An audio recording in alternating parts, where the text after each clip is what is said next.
Mukhang nagkakaigi kayo ng mga anak ko, ah. Love you. Gusto ko yan. Ayaw namin. Ikaw. Kayong apat. Pumasok kayo sa loob. At meron tayong mahalagang bagay na pag-uusapan. Ay, sama kami! Daddy, sama kami! Daddy, Hindi kayo maaaring sumama. Usapan lalaki lang to. Yayaman din lamang na nagkakasundo na kayo ng aking mga anak.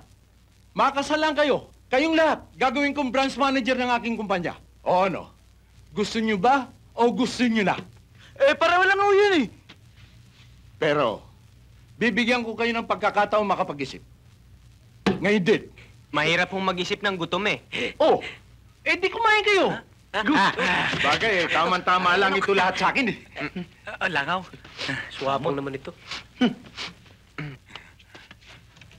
Nako! Bakit? Kilala si Mang Andong. Kumain ng crispy pata. Inatake sa puso. Paktay! Ha?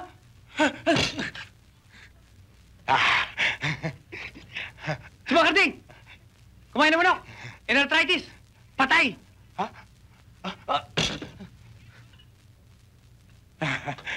Ito. Si Kamaneng, uminom ng kape, ninervyos, nakalabit ang barel, patay.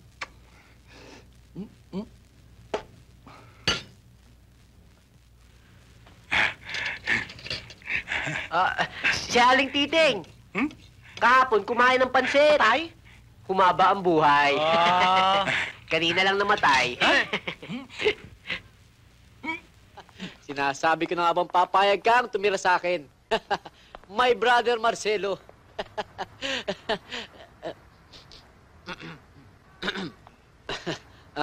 Kulang ba sa tubig ang pinanggalingan mo? Ito ba bahay ko?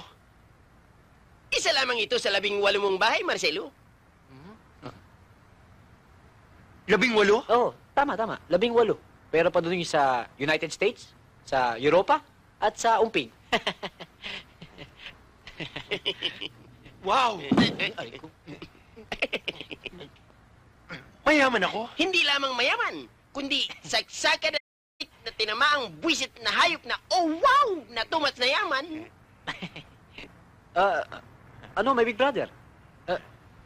Tatanggapin mo ba? Sure! Yan. I'll try, ha? I think. Sino yung kalabaw na yan? Kaya barbaridad! Patay na daga!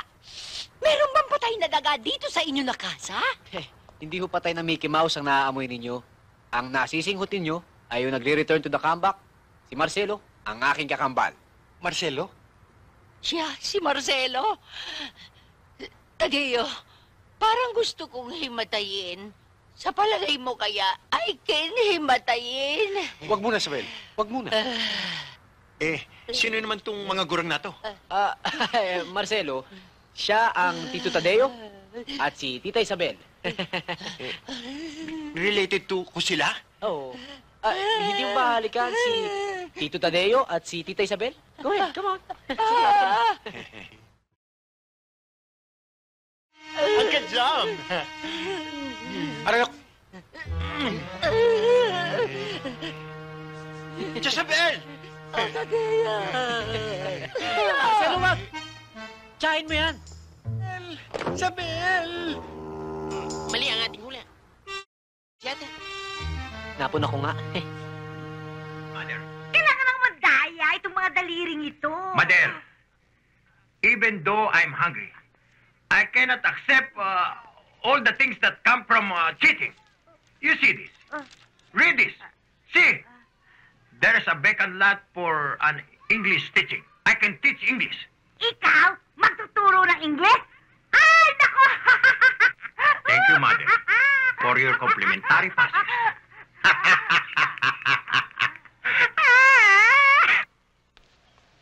Hey, guard. Can I open the gate? Sino ka?